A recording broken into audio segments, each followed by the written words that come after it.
Essa é a hora exata para mais um episódio do Meetingcast, o podcast oficial da Tática Eventos. Um espaço para compartilhar tendências e experiências, gerar insights de como criar valor e impactar pessoas através da utilização estratégica dos eventos. Seu evento quinzenal às terças.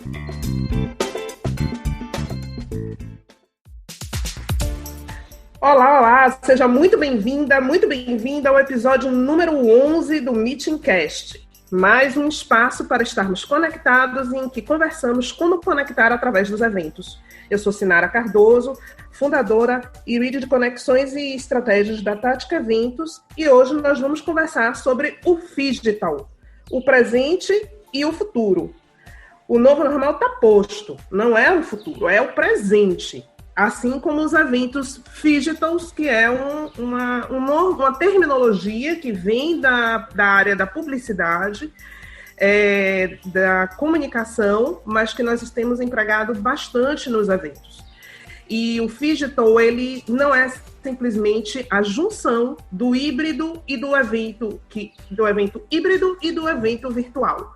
Antes, para nós ficarmos na mesma página, como eu costumo dizer, os ouvintes e nós aqui no estúdio, é importante só deixar claro que o evento híbrido é aquele que tem o seu conteúdo ou parte dele ocorrendo de forma presencial. Quando eu digo parte dele é porque alguns dos convidados ou palestrantes podem estar online ou de forma virtual, e ele pode ter uma plateia ou não.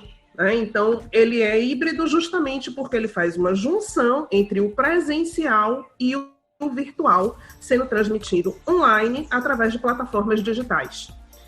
E esse, a gente costuma dizer que é o futuro dos eventos, mas a partir da pandemia, só que não, né? Já virou o presente. É essa combinação, independente da proporção entre presencial e online.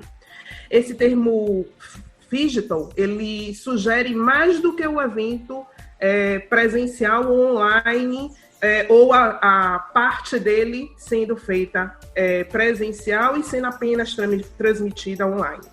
Ele pretende levar o sentimento de interação entre as pessoas, entre a forma de consumir e compartilhar informações entre pessoas e marcas. É a cultura do digital completamente integrada ao mundo real. Então, a gente diz que o Phygital, ele é além do híbrido, porque não é simplesmente a interação do online e do virtual. Ele é a junção, a integração efetiva de dispor, sendo no ambiente físico, sendo no ambiente virtual, a vivência, a inteligência de rede, o tempo real, a interação colaborativa e conectada em que as pessoas são o foco, onde a resolução dos seus problemas e desejos é o centro das atenções e a motivação maior do evento.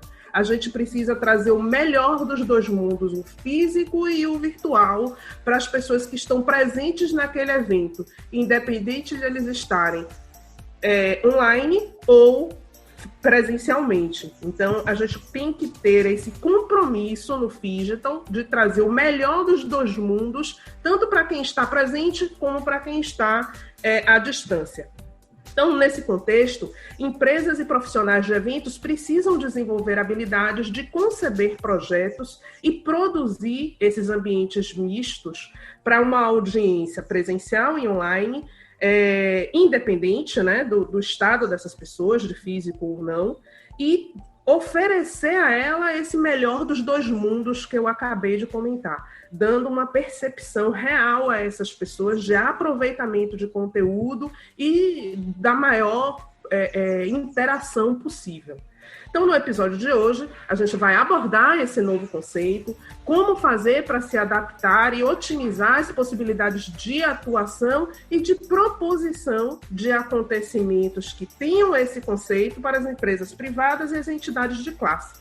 E por isso, para conversar aqui comigo, eu convidei a Dani Martins, que é formada em marketing, atua com eventos desde 2000, né, já trabalhou com shows, em casa noturna, com produção de shows internacionais e nacionais, eventos também corporativos e esportivos, mas desde 2013 ela se dedica também a atuar ministrando cursos e palestras, né, na formação e na orientação de outros profissionais de eventos, e tem atuado muito no mercado online. Ela já tem essa experiência, né, que alguns de nós profissionais de eventos estamos degustando na pandemia, né, nesse momento em que a gente pivotou de forma desavisada, graças à Covid, e ela tem atuado de uma forma destacada, na minha opinião, em razão do meu convite, Dani, porque assim como eu e algumas outras poucas pessoas que estão no mercado, Dani tem tido uma postura bastante proativa e otimista. A gente sabe que da maioria dos profissionais de eventos, muitos decidiram não ir para o virtual, não ir para o online, ou porque não se sentiam capacitados, ou por falta de aderência à mudança, ao novo, ou porque subestimou a pandemia e achou que ia ser uma coisa passageira. O fato é que muitos ainda estão patinando, ainda não tiveram a oportunidade de atuar em negócios e em projetos que tenham essa característica, que antes a gente diria online ou virtual, que é o termo correto, mas que eu prefiro já chamar de phygital, sendo não só o futuro como o presente. Então, Dani, muito obrigada pelo convite, seja muito bem-vinda. Eu já vou no Vamos Produção, que é a marca registrada de Dani, perguntando a ela, pedindo a ela que dê o alô, as boas-vindas à audiência e conte, né, quem é Dani e como aconteceu a inserção dela nesses eventos virtuais, como é que foi para ela a entrada nesse novo mundo. Que não é novo mundo, né, Dani? Na verdade já acontecia aí, transmissões e tal, mas agora está imposto, o negócio é a nossa realidade, é o que a gente tem para hoje. E eu acho que quem está trabalhando dessa forma. E conta pra gente a sua experiência, como é que aconteceu a sua inserção nesse modelo. QAP Produção, oi Sinara, obrigada pelo convite, é um prazer estar falando aqui com essa audiência no Meetingcast. Eu acho que esse assunto, além de relevante nesse momento, é um assunto que veio para ficar, né? O evento online, virtual, o phygital, como você está utilizando, achei super interessante esse termo. A gente sabe que é algo que agora não tem volta mais, né? Disso para mais. A gente sabe que o nosso mercado avançou aí entre 4 e 5 anos em termos de tecnologia. Recentemente está saindo já alguns estudos, porque já são 8 meses, né, atuando com os eventos online, e são números totalmente expressivos, né? Então, em 2020, os eventos online cresceram 1.100%. A gente vê aí alguns estudos recentes que foram feitas pesquisas em mais de 20 países, incluindo o Brasil, e que 89% das empresas decidiram que, de fato, os eventos, pelo menos os micro e pequenos eventos que acontecem, como são reuniões, rodadas de negócios, vão acontecer de maneira online, pelo menos pelos próximos 2 anos. Então, isso é algo muito relevante para o nosso mercado e, de fato, algo que veio para ficar, e eu duvido que a gente encontre algum evento hoje que não tenha algo relacionado, de fato, ao online, né? Daqui para frente. A gente sabe que quem não parou de produzir, que foi o meu caso, eu não parei de produzir durante a pandemia, foi porque eu me adaptei rapidamente ali logo no início e fui produzir os eventos online. Mas, bom, já respondendo a sua pergunta, o que aconteceu foi que logo em abril ali, eu estava ainda resolvendo algumas coisas, eu tinha feito alguns eventos em fevereiro e março, né? E eu ainda estava naquele processo de pós, né? E também com aquela mente de que, ok, vamos ter a pandemia, mas isso vai parar o quê? 1 mês, 2 meses, 3 meses, né? Depois que realmente caiu a ficha de que isso ia durar bastante tempo. Mas aí eu recebi um convite para logo de cara fazer uma live do Circuito Brahma, era a primeira live de time de futebol do Brasil. Então, logo de cara foi um baita de um desafio. a gente teve que montar todo o cenário dentro do estádio de futebol, então foi algo bem desafiador, então envolvendo cenografia, a gente não foi para um estúdio, que hoje é o que a gente tem acompanhado mais nos eventos, até por conta da questão de acústica, enfim, a estrutura que o estúdio oferece, mas nós fomos logo de cara transmitir um evento que foi realizado dentro de um estádio de futebol. E ali eu tive toda aquela sensação de frio na barriga, do novo, algo que eu não tinha feito dessa maneira, né? Porque fazer evento online é fazer TV. E eu nunca tinha feito TV, né? Então, para mim, foi bem desafiador, deu aquele friozinho na barriga, mas foi extremamente gratificante. Ali eu pude identificar diversos erros, diversos pontos de atenção para não errar nos próximos, né? E fui aprendendo na marra, mas foi logo em abril que eu comecei, foi a convite de um pessoal que eu já atendo há muito tempo, e caiu no colo mesmo. E ali eu percebi realmente que havia uma diferença muito grande, né, nos eventos que a gente faz. Por mais que eu já tinha feito alguma coisa online, mas era mais transmissão, né? O evento acontecendo e a gente transmitia online. Pelo menos era a experiência que eu tinha tido. Exatamente, que a gente chama de híbrido, mas que a gente, na verdade, transmitia algo que estava acontecendo ali, né? Não tinha esse intuito e essa questão do engajamento, da audiência das pessoas, né? Então, a gente tem essa preocupação com relação à experiência do cliente, né? A experiência do público. E o que a gente tinha antes era exatamente isso que você falou, era uma transmissão ali e pronto, acabou. Então, realmente foi desafiador, mas foi muito gostoso. Então, de lá para cá eu não parei. Aí, de lá para cá vieram outros convites, eu também convenci alguns clientes a fazer, porque realmente era muito recente, as pessoas estavam com aquela coisa, e agora a gente vê um boom, realmente, principalmente agora no final do ano, que as empresas precisam, de fato, entregar suas convenções e apresentar suas metas. No corporativo está bombando, a gente tem aí vários eventos acontecendo, e a gente sabe que isso ainda vai perdurar por um bom tempo. Eu preciso chamar a atenção assim, de duas coisas na sua fala que eu acho que são muito importantes de ser destacadas. Primeiro, o lance do caiu no colo. Não caiu no colo, né, amiga? Tudo é resultado, na verdade, de uma trajetória. Então, no momento em que aparece situação nova, geralmente o cliente, eu quero crer, né? Até porque eu acredito que foi o que aconteceu comigo também. Eu quero crer que o cara vai na pessoa que ele tem confiança de entregar algo que é completamente diferente do que ele está acostumado a fazer. Que ele deposita, que é o que eu costumo aqui pregar e sensibilizar profissionais de eventos, que ele precisa estar super preparado e um passo à frente do cliente, miseravelmente, né? Porque hoje tudo é bugável. As pessoas acreditam, as empresas acreditam que podem fazer ou que podem alocar pessoas do seu próprio time para poder fazer um evento, e esse momento do novo, que muita gente acreditou que fosse um problema para a gente, porque a remuneração é menor, porque a concorrência com o fornecedor existe, ela também é um momento da gente mostrar a valorização da profissão de produtor, porque o cara pode até fazer o primeiro, achando que ele dá conta, mas quando ele se vê no meio do processo e ele vê que é uma coisa completamente diferente de produzir um evento presencial, ele tem que dar a mão à palmatória de que ele precisa da produção.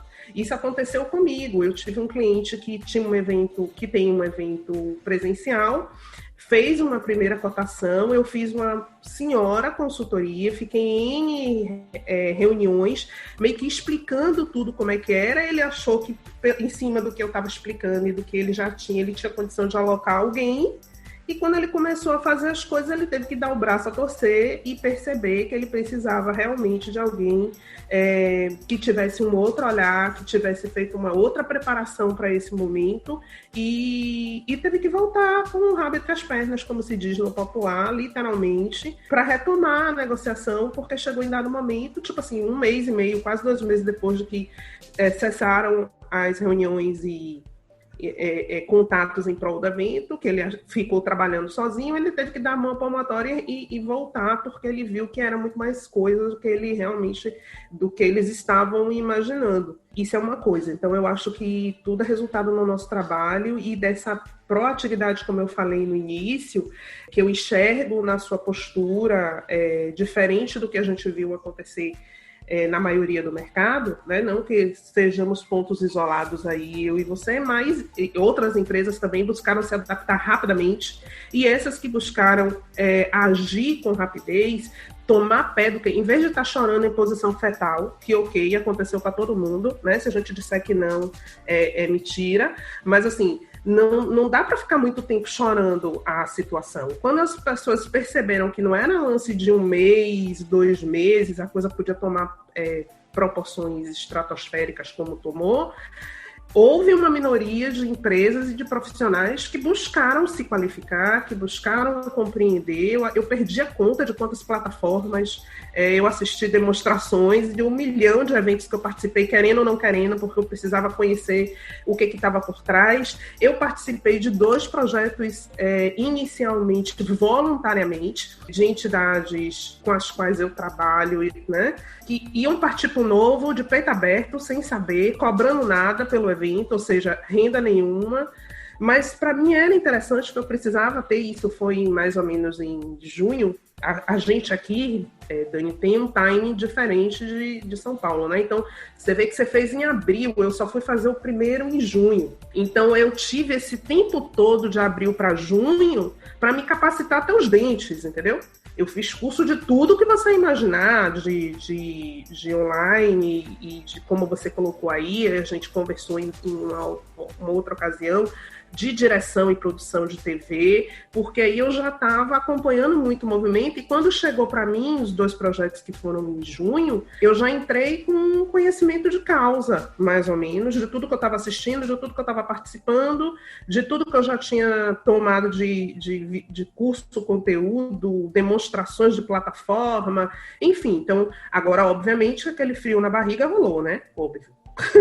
Não tem como, né? Quando você está ali na primeira vez, não tem como não acontecer. Mas eu tive essa oportunidade de, quando o negócio chegou para mim, você vai com medo mesmo, mas pelo menos você tem uma noção do que está acontecendo e do que era importante, do que não era importante, até porque eu já estava ouvindo o relato de muita gente que estava na trincheira há mais tempo do que eu. Você colocou aí o segundo ponto, que eu já emendo na segunda pergunta, que você observou que a situação era completamente diferente de produzir o presencial. Então, eu queria que você comentasse, porque hoje quem nos ouve não são somente profissionais de eventos, mas muita gente que demanda o serviço também. Quais são os pontos de destaque que você acredita que precisam ser observados na produção, nos 2 ambientes, né, de eventos híbridos ou de eventos que vão acontecer somente de forma Sinara, foi muito óbvio para mim no primeiro momento ali de que não era a mesma coisa. Isso ficou muito claro e realmente ali eu senti realmente a necessidade de entender mais um pouco sobre TV. Eu não achei nada sobre TV e aí eu fiz um curso de cinema. Do mesmo jeito que você falou que você se capacitou, eu também fui atrás. Eu achei logo de cara ali uma turma bem próxima de um curso de cinema, como ainda estava naquele pico de pandemia, enfim, de isolamento, a gente não estava encontrando nada online ainda, né? Hoje já tem alguns cursos de produção de TV, enfim, explicando algo mais específico em relação a isso, mas eu me antecipei. E ali me ajudou a ter um pouco mais de noção com relação a corte, a câmera, posicionamento de participante, enfim.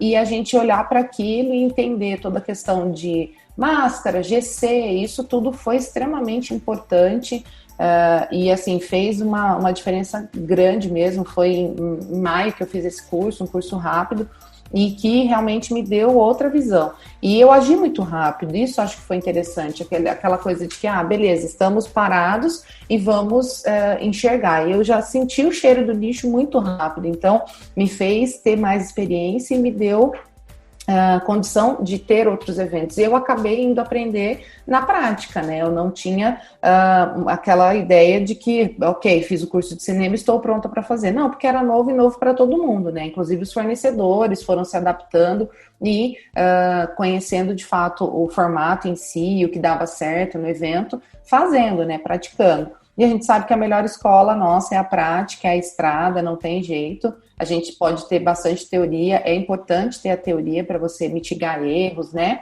Trabalhar com preventivo, mas a questão mesmo da prática é o que vai te trazer experiência. E isso que você falou de ter atuado voluntariamente, em alguns eu também fiz, acho que isso é super válido, principalmente para quem está começando. Então, se aqui quem está me ouvindo a Sinara, ainda não trabalha com eventos, e principalmente essa novidade, né, que são os eventos online nessa proporção, e com as novidades, as inovações que a gente está vendo acontecer, tenha isso em mente, sabe? Até hoje eu voluntario, não só porque era um evento online que eu precisava ter experiência com isso, mas também em outros eventos. A gente precisa ser visto, a gente precisa fazer networking, e isso vale para a vida, né, de eventos, não só para o evento online em si. E realmente, o evento online, para mim, é muito direto e objetivo, é fazer TV, não tem que fazer.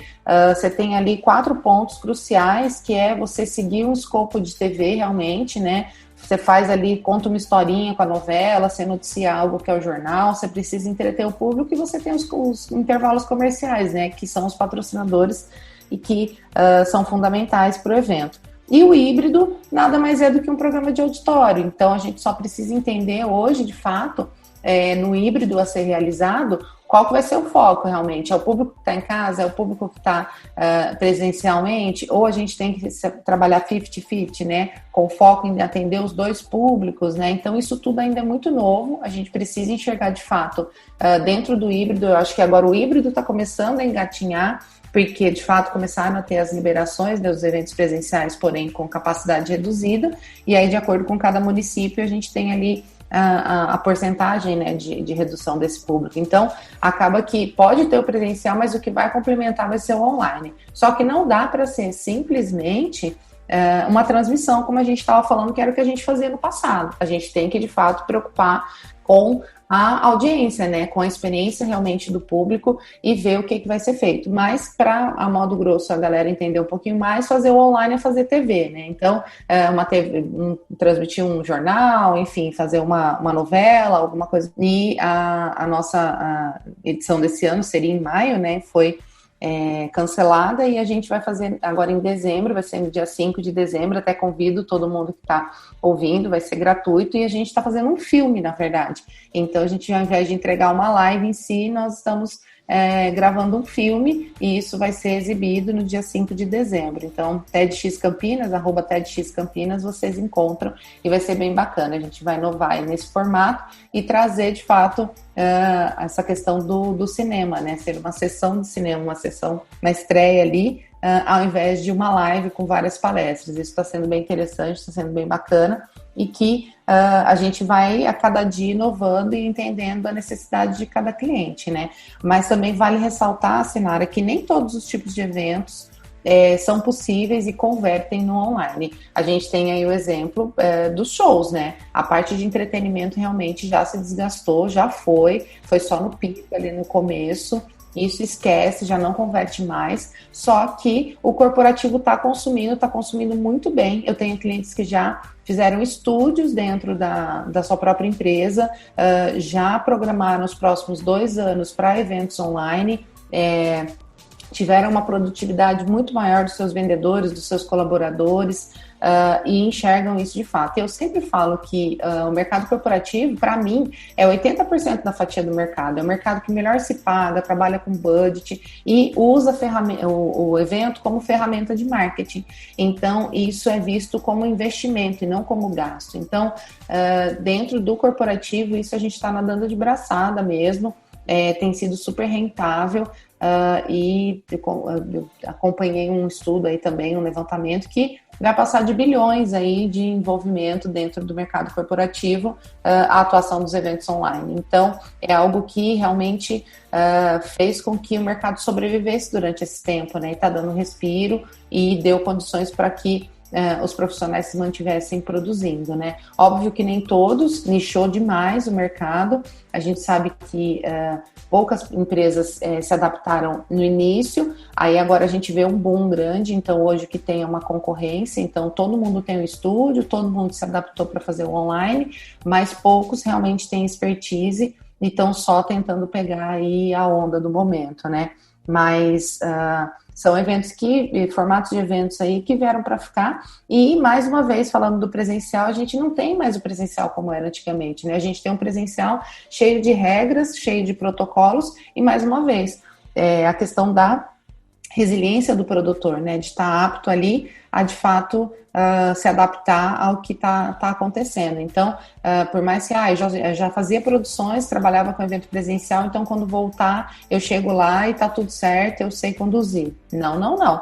Então, se você parou no tempo durante esses meses, não se atualizou, não está por dentro dos protocolos, né, das regras e adaptações exigidas aí pela OMS, enfim, você está bem atrás de muita gente. Então, fica aí esse ponto de atenção para a galera que acha que a hora que voltar, vai voltar tudo como era antes. Não vai. Não, e o que você está falando é muito importante, como eu te falei, não só para o profissional, como para as empresas, né, para o próprio público corporativo ou também estendendo as entidades de classe, porque como você colocou aí, é uma questão de sobrevivência no caso do mercado corporativo. O cara não pode deixar de estar presente, ele não pode deixar de gerar conexões, ele não pode deixar de fazer venda ou de motivar a sua equipe, de instrumentalizar a sua equipe para ser capaz de vender. Então, não dá para você... Imagina se a gente ficasse 8 meses parado na vida esperando passar de braço cruzado. O mercado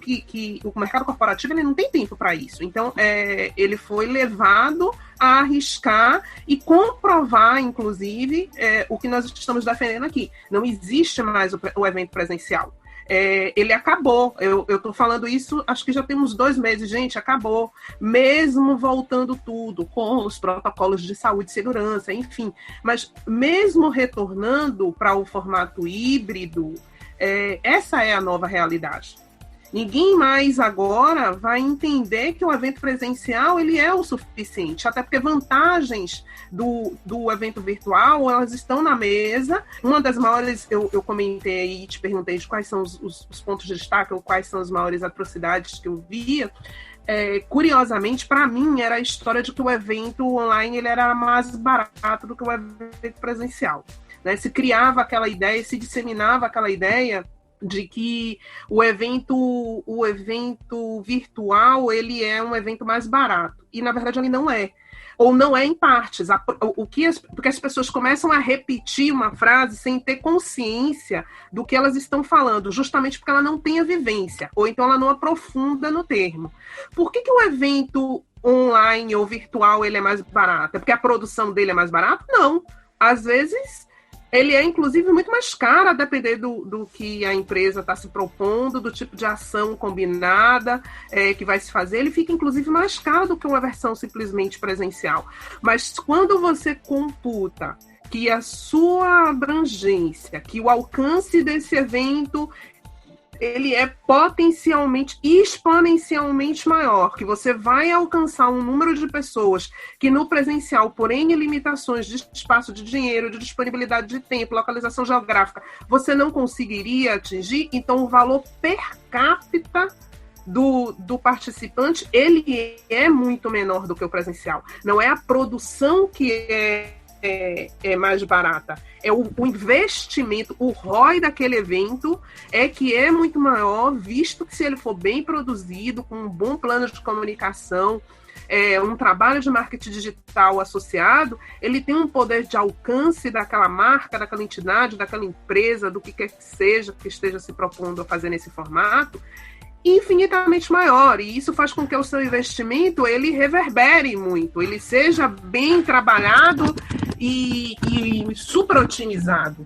Então, partindo desse pressuposto, o evento digital, como eu digo, né, que eu acredito que é a nova realidade, ele passa a ser uma vantagem competitiva que não tem como o mercado corporativo não considerar, né? Ele é uma realidade que está posta. Então, eu acredito que é o nosso presente e é o nosso futuro. Os eventos presenciais, da forma como aconteciam, eles são coisa do passado, ninguém mais vai desprezar a forma como ele pode expandir, ressonar o seu evento, o seu conteúdo, e faz com que os profissionais, aqueles que estão ainda se colocando, as empresas, achando que vai chegar no momento do presencial e estou pronto para trabalhar de novo, encontra ali uma novidade, porque o formato é outro, ele precisa ter atenção à audiência presencial e à audiência que está virtual, ele precisa, como você colocou muito bem, não ter uma linearidade, ele é um conjunto de quadros,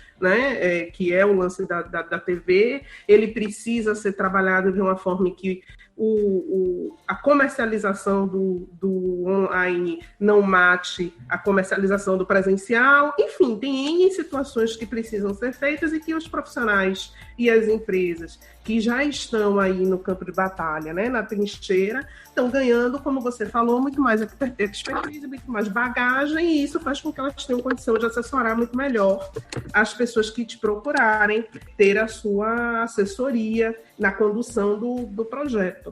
Então, é um outro momento, não existe voltar atrás, né? Não existe esperar passar nada para poder voltar a trabalhar com eventos ou a voltar a fazer eventos, no caso das empresas, né, dos demandantes, no formato antigo. Seria uma inocência pensar dessa forma, né? Sim, e falando até das atrocidades, né, que você comentou, o principal erro dos clientes, né, das pessoas que ainda não se tocaram do formato do online, é querer dar Ctrl+C, Ctrl+V no presencial. O cara acha que botar lá que vai ter 50 horas de conteúdo, 80 horas de conteúdo é algo que vai atrair público, que vai atrair audiência. E não vai, muito pelo contrário, a pandemia nos ensinou a valorizar o tempo. Então, as pessoas estão consumindo conteúdo de maneira mais assertiva. Então, isso veio para ficar. As empresas também entenderam que não precisa de 2, 3 dias mandar um cara lá não sei para onde para fazer uma reunião. Essa reunião pode ser produtiva e assertiva usando as plataformas de reuniões que já existiam, a gente falou disso, ninguém reinventou a roda, nada é novo, a gente apenas adaptou e estão surgindo inovações de formatos, mas as plataformas de reuniões elas poderem, surgiram algumas, mas elas já existia esse formato, né, esse aplicativo, né, digamos assim, essa ferramenta já existia, então a gente sabe que a gente só está realmente lapidando o formato, né, e isso vai cada vez mais avançando, e se as pessoas não tiverem essa consciência de que existe uma valorização do tempo agora, né? Essa questão da produtividade. Eu mesma passei a ser muito mais produtiva, passei a valorizar o meu tempo e não abro mão mais de fazer uma reunião via uma plataforma de reuniões do que ir presencialmente até um local. Quantas vezes eu não ia para São Paulo em uma reunião sem necessidade nenhuma de ser presencial? Óbvio, se tivesse uma visita técnica, por exemplo, ok, mas quando não tinha, eu tinha uma reunião de meia hora, 40 minutos, e eu passava 2 horas, 3 horas no trânsito. Então, é descabível isso, a gente olhar para isso. Hoje eu termino uma reunião, eu já estou startando o orçamento, eu já estou fazendo as minhas anotações aqui, eu já estou dando sequência no trabalho. Então, isso me mostrou um outro lado de ser muito mais produtivo, e eu acredito que boa parte do mercado também enxergou isso, principalmente as empresas, porque isso fez com que as empresas realmente tivessem muito mais retorno e também diminuísse, né, a carga horária ali e o tempo perdido, digamos, dos funcionários nessas questões. Então, não só o lado econômico, mas o lado produtivo também dos funcionários. Então, você vê que tudo que a gente fala está muito mais voltado para o corporativo. Então, eu falo para as pessoas, olhem para o corporativo, o mercado é imenso, é um oceano azul de oportunidades. As pessoas têm muito essa coisa de que, evento é só show. Não é, gente. Então, eu acredito que a gente precisa, sim, retomar a parte do entretenimento. Isso já passou da hora, tá vergonhoso já, mas a gente precisa também pensar na questão da segurança das pessoas. A gente precisa entender como que vai ser essa retomada, se não vai ter um engolindo o outro, enfim.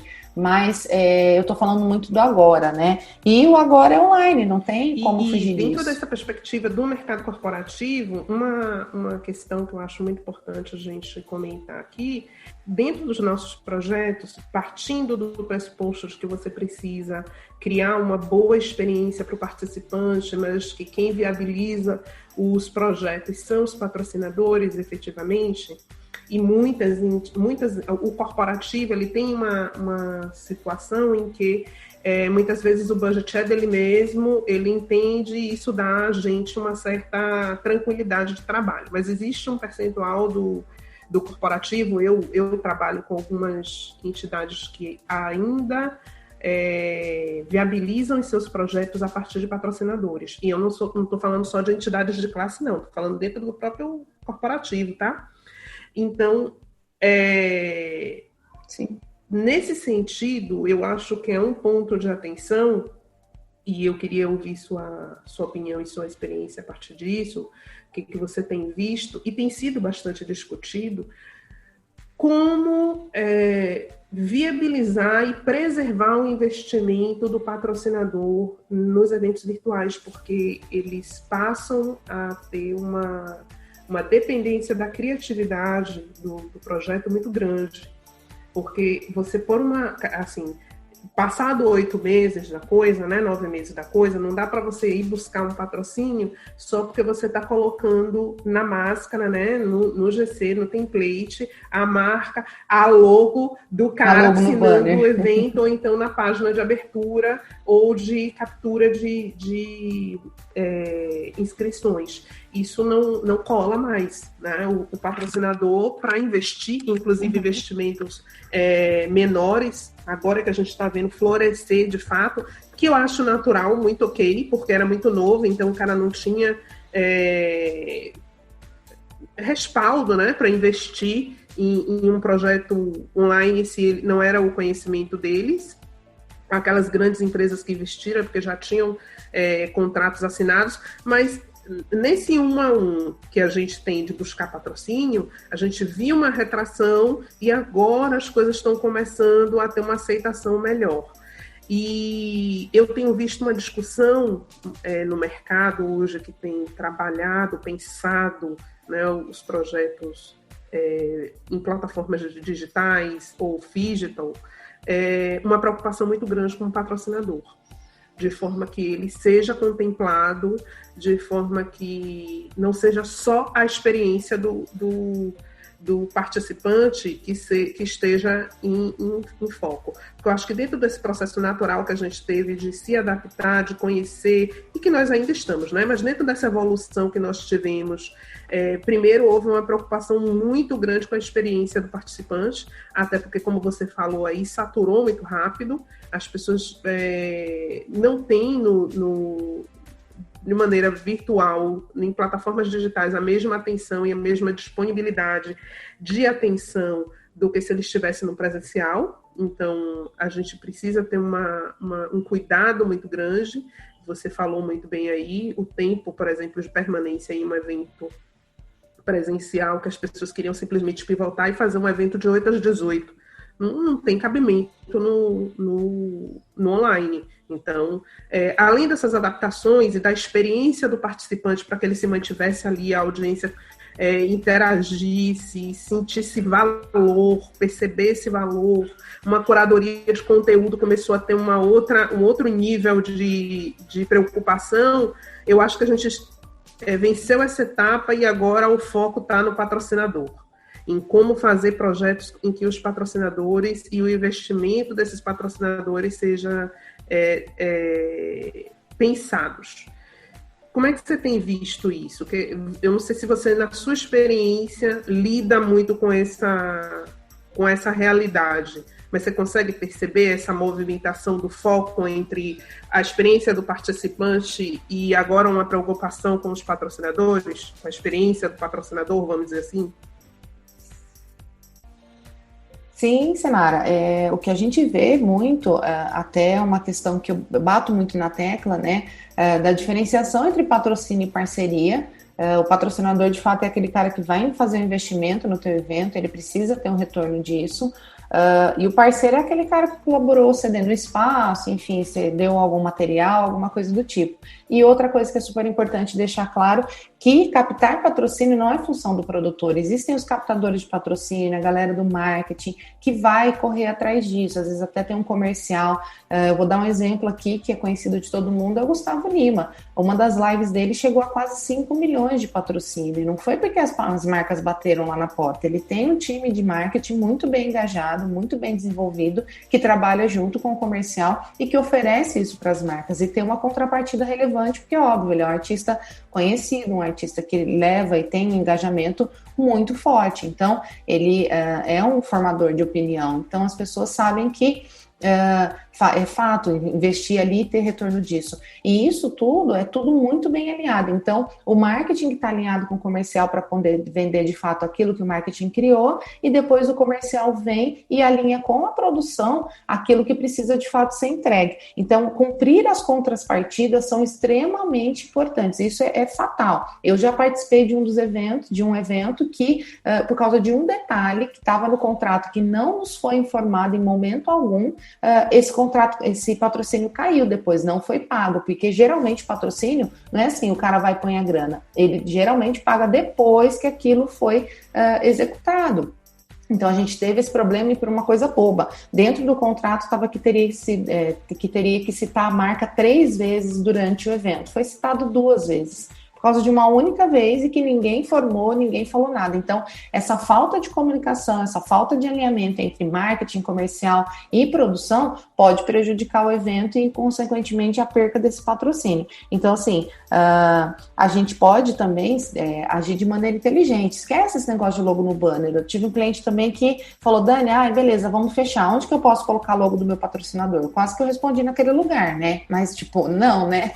Mas que deu vontade, deu. Porque a gente olha e fala, gente, mas até dentro do online ainda insiste em querer achar que colocar uma logo só num rodapé em alguma coisa, isso já é patrocínio. Então, a gente precisa ser inteligente na ativação das marcas, né? Isso as agências de live marketing já faziam muito bem dentro dos eventos. Hoje elas se adaptaram e estão fazendo isso no online. Então, a gente tem a questão das ações de endomarketing, né? De endomarketing dentro do próprio evento.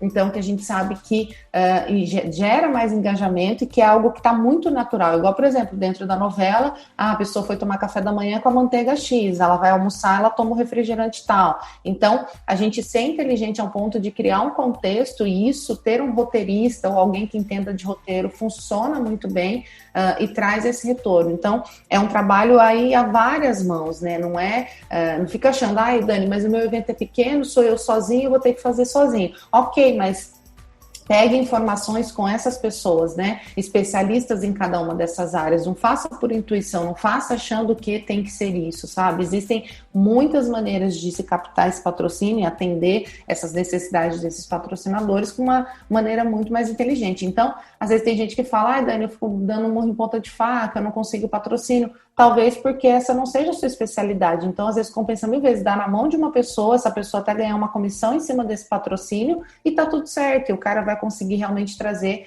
algo muito mais expressivo para o teu evento. Então, o que eu sempre peço e eu acabo me envolvendo, eu sempre questiono, falo, os patrocinadores, o que tem envolvido, né? Qual é a contrapartida do patrocinador? Geralmente ninguém sabe, ninguém lembra, ninguém fala, eita, é isso? Verdade, não lembrei. Eu nunca ouvi, assim, de bate-pronto, uma resposta com relação a isso. Ontem mesmo eu fiz uma reunião de um evento que eu vou ter amanhã e a gente olha para isso e fala, cara, como assim? Véspera do evento e ninguém sabe qual que é a contrapartida do patrocinador. E um patrocinador multiconhecido. E assim, qual que é a contrapartida? Não, coloca umas latas lá desse patrocinador. Oi?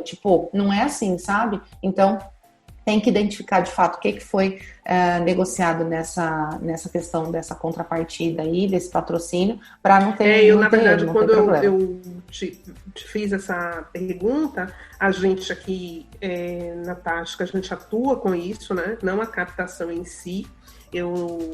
Não é todo projeto que a gente atua com captação, até porque só quando realmente precisa viabilizar e dentro de segmentos que a gente tem uma entrada muito grande. Mas, via de regra, a gente não trabalha com captação de patrocínio, mas a gente atua muito no design, na concepção do projeto, né, do evento. Não somente a produção ou a logística. Então, recai dentro da parte de estratégia, de inteligência, como você falou, e já entendendo o formato que ele precisa ter uma interação, uma não linearidade, partir de um entendimento de um marketing de permissão, muito mais do que invasivo, você criar dentro da programação do evento condições de dar visibilidade e interação com aquela marca.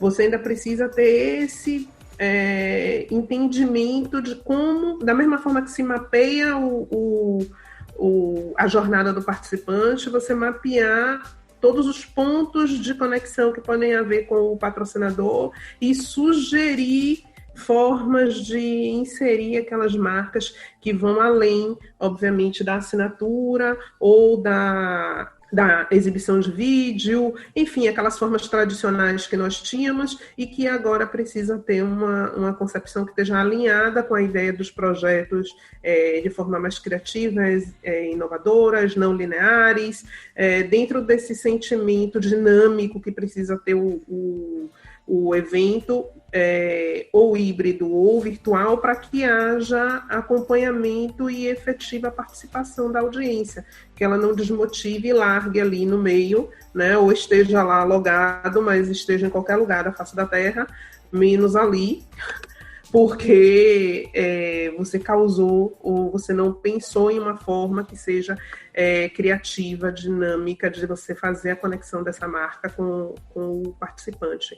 Então, é mais um desafio que os eventos precisam ter, além, obviamente, de todas as preocupações básicas de conexão, de transmissão, de produção, de distribuição, de comercialização daquele evento, né, de divulgação daquele evento em meio a tanto conteúdo que a gente está tendo disponível agora. Enfim, os desafios, eles são maiores e eles vão crescendo a cada dia nesse formato que a gente está, né? É isso que a gente percebe.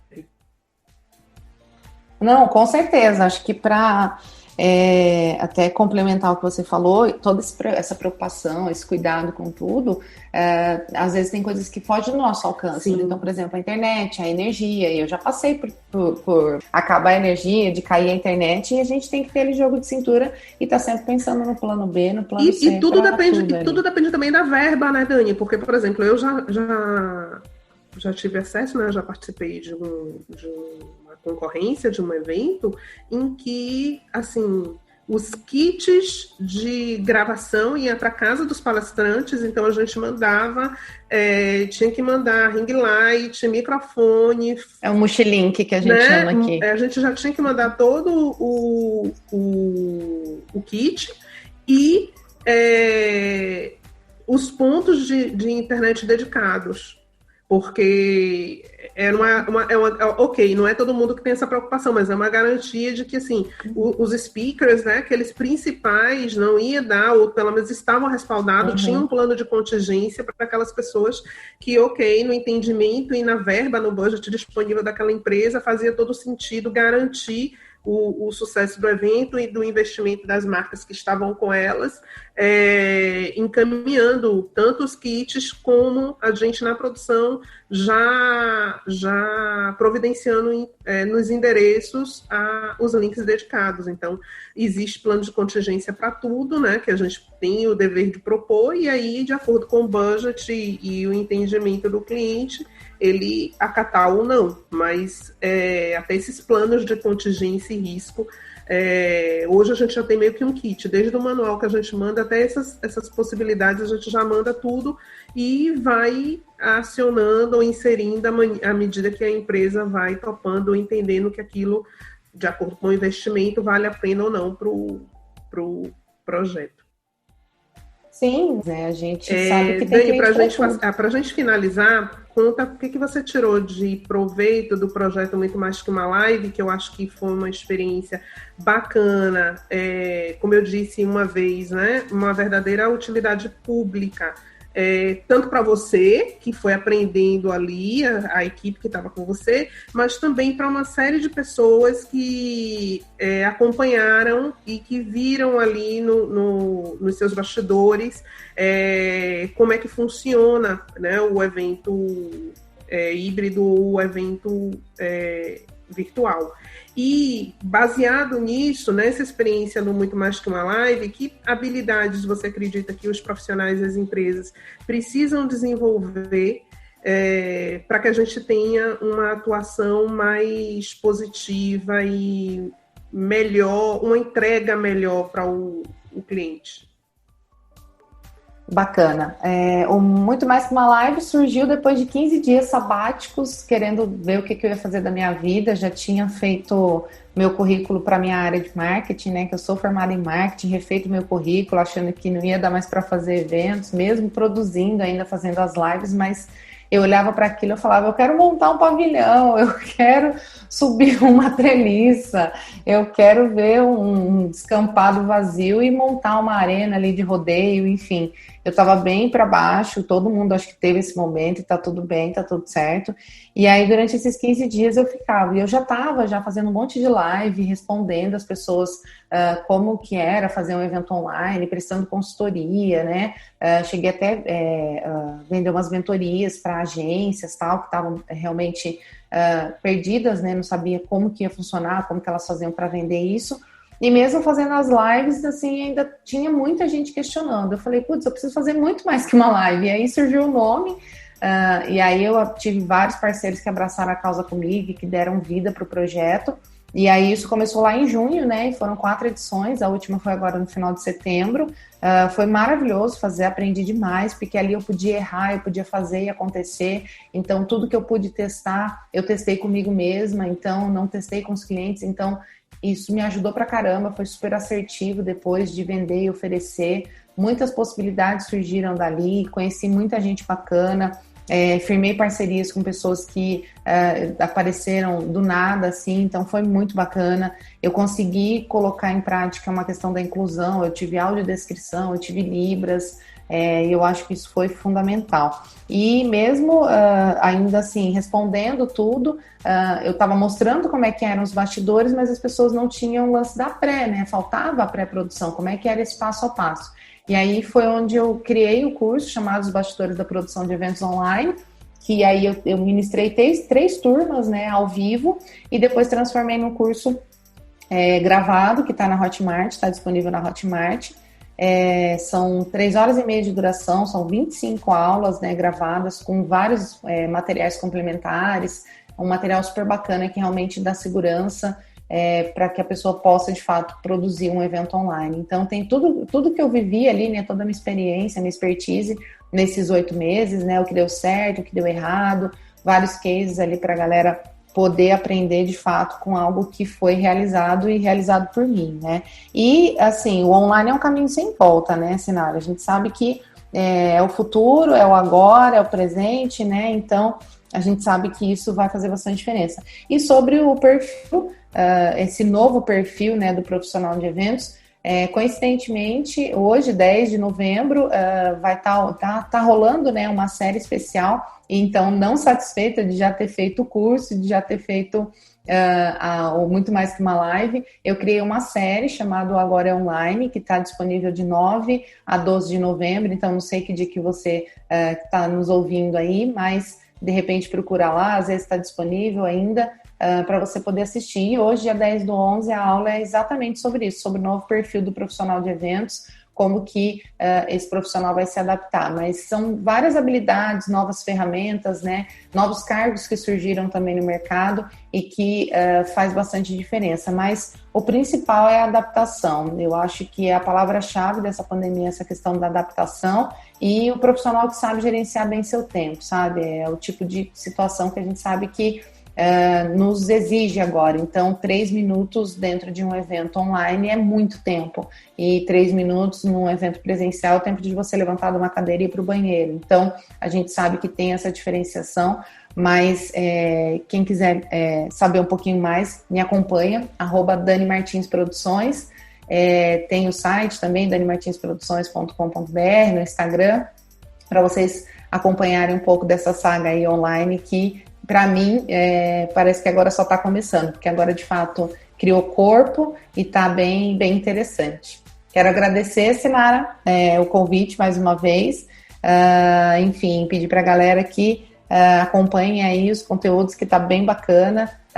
Ouçam também os outros episódios aqui do podcast, tá bem legal, vi que tem bastante, hoje é o 11º, né, tem bastante conteúdo, e eu acho que isso vai fazer bastante diferença para você como Dani, profissional. mais uma vez, por ter vindo aqui discutir com a gente, mostrar à audiência, profissionais de eventos e demandantes de serviços, a importância de conhecer a respeito desse novo formato que está posto, como eu coloquei, a nossa nova realidade, e de buscar, né, informações e capacitação ou ideias, coisas que oxigenize aí, que dê gás para poder propor coisas novas e fazer entregas positivas que, enfim, seja bacana para todo mundo, tenha retorno para todos os envolvidos.